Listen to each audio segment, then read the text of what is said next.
Sabia que é possível uma pessoa nascer, crescer, se reproduzir, ficar velho e morrer dentro de uma igreja sem nunca ser um cristão?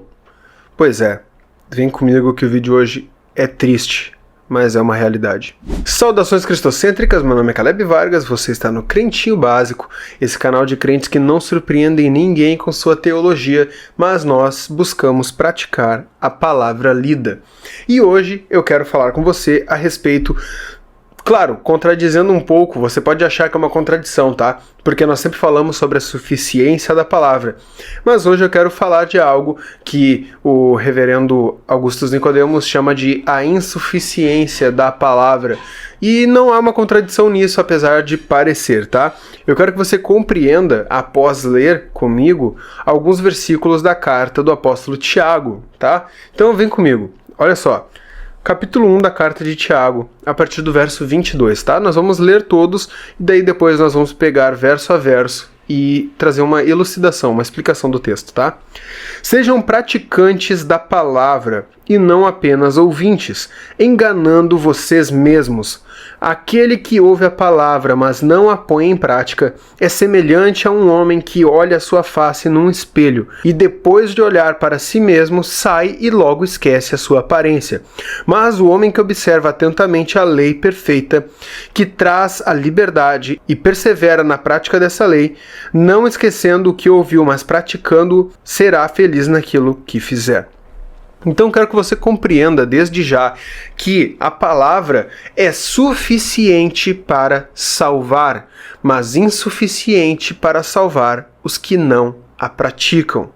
A palavra, ela é insuficiente para a salvação de quem não crê em Jesus. A palavra, ela é insuficiente para a salvação de quem não pratica as ordenanças e os preceitos nela contidos.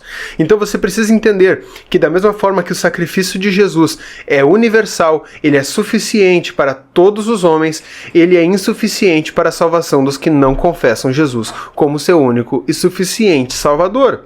Ou seja, se todos os homens da terra aceitassem a salvação por meio de Cristo e crescem nele, o sacrifício de Jesus, a morte dele na cruz, seria suficiente para salvar a todos. Mas ela só é suficiente para os que isso fazem.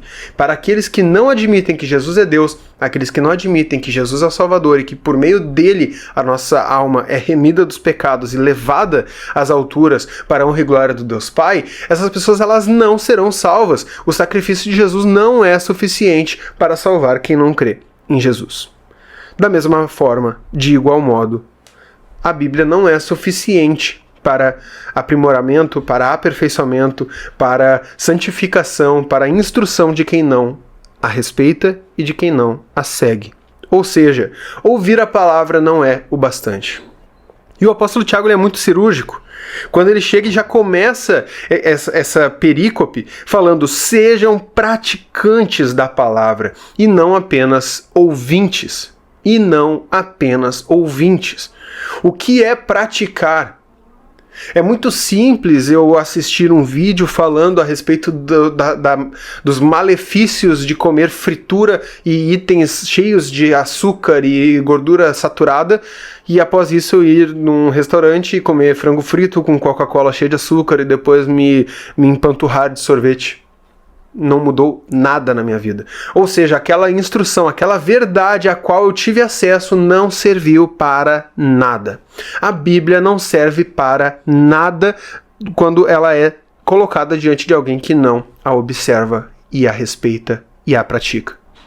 Percebe que é apenas um livro para quem não a segue?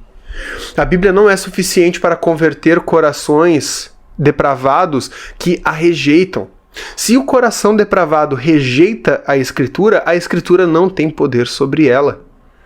Mas se o coração depravado, assim como o seu e assim como o meu, aceitarem a ministração do Evangelho através das Escrituras, este coração sim provará da fidelidade de Deus através da sua palavra e da obra redentora do Evangelho, apresentado a nós mediante a Escritura.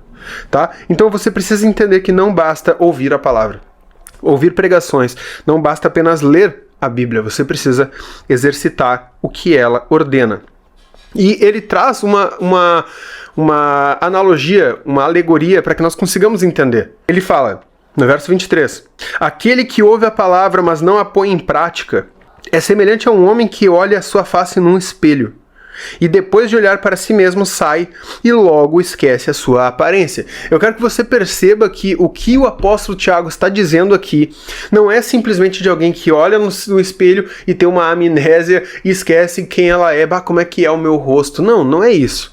Não é uma pessoa que esquece como é o seu rosto, assim como você que provavelmente esqueceu de curtir esse vídeo, compartilhar e comentar. Não esqueça, tá? Não esqueça. Deixa o teu like aqui, comenta, compartilha, ativa a notificação porque toda semana tem vídeo, tá? Mas seguindo, não é apenas uma pessoa que olha no espelho e esquece a sua face como ela é, mas você precisa entender da função do espelho. O espelho, ele tem uma função de revelar quem nós somos. O espelho, ele tem uma função de nos mostrar a nossa atual situação. Se você acorda pela manhã com remela no canto do olho, com a barba bagunçada se você é um rapaz, com o cabelo bagunçado se você tem cabelo, e você olha no espelho e você observa esses detalhes a serem melhorados, você teve a chance de observar a si mesmo os seus defeitos e corrigi-los. Só que o que o texto diz é que, da mesma forma que um homem que se olha diante do espelho e esquece a sua face, o homem que olha para a palavra, o homem ou a mulher que olha para a escritura, que nos revela, que mostra quem nós somos, mostra os nossos defeitos, o nosso cabelo bagunçado, a nossa remela, as nossas acnes, essa palavra que tem o poder de nos revelar de forma implacável quem nós somos de fato. Se nós não corrigirmos os defeitos, se nós não pentearmos o cabelo, se nós não escovarmos a nossa barba, se você não aparar as pontas do bigode, moça, se você não tirar a sobrinha da sobrancelha, de nada terá valido você se olhar no espelho. De igual modo, de nada terá valido você ler a palavra.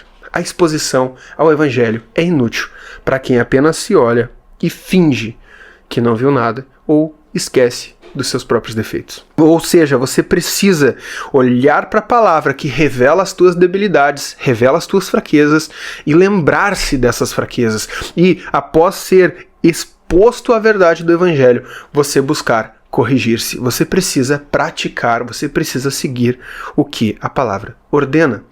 Da mesma forma que quando você se olha no espelho, o espelho mostra as acnes, ele te dá uma instrução, tipo, ó, tem acnes. A instrução, qual é a instrução que vem com isso? Você precisa tratar isso. Talvez alguns espremam as acnes, talvez alguns maquiem as acnes, talvez alguns busquem um dermatologista para tratar as acnes, mas de alguma forma o espelho te disse, você tem um problema, você precisa corrigir. A palavra de Deus cumpre esse propósito.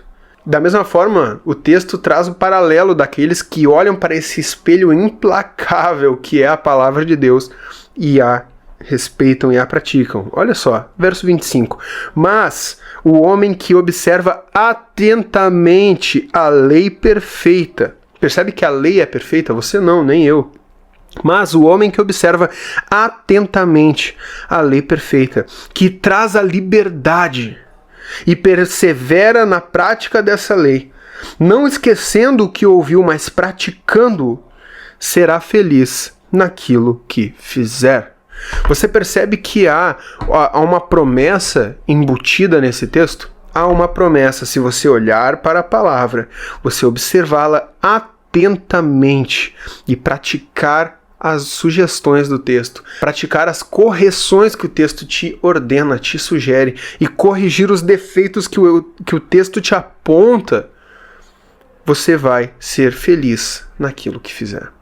Seja na tua família, seja na tua vida profissional, seja na tua vida amorosa com o teu esposo ou com a tua esposa, seja na tua vida parental com aqueles que te rodeiam, seja no teu círculo de amizade, seja na tua empresa, você será feliz naquilo que fizer. Por quê? Porque a palavra está exercendo com a tua permissão, falando dessa forma um pouco rasa, mas de certo modo é isso, com o teu aval de se sujeitar ao texto, a Bíblia vai poder exercer um poder sobre a tua vida, um poder de ajuste e santificação. Porque quando nós observamos a palavra e a respeitamos e a praticamos, nós não somos aqueles cristãos que não irão para o céu. Sim, tem muito crente que não vai para o céu. Por quê? Porque são apenas ouvintes, são apenas uma plateia, são apenas espectadores da verdade salvadora, sem jamais praticar. Então, meus amados, espero que você seja um cristão verdadeiro. Se você não é ainda um cristão verdadeiro, espero que você se converta à verdade, que você se arrependa dos seus maus caminhos, que você aceite Jesus como teu único e suficiente Salvador, que você crê em Cristo e seja remido pelo seu sangue, e que você permita que a palavra de Deus venha a ser regente dos teus passos, dos teus dias, e que você possa, de fato, exaltar o nome de Deus em todas as tuas ações e, após exercitar a obediência, como o texto diz, ser feliz em tudo que fizer. Tá bom? Ama a tua vida, espero que você esteja bem, espero que você não esteja bravo comigo. Não esqueça de clicar aqui embaixo no link das nossas camisetas e também no site igreja.life, tá bom? Fiquem com Deus, forte abraço, não esqueça de curtir, comentar, compartilhar esse vídeo nos seus grupos, nos seus parentes, tá? E ativar a notificação, que toda semana tem vídeo, tá bom? Um beijão, fiquem com Deus, forte abraço, tchau!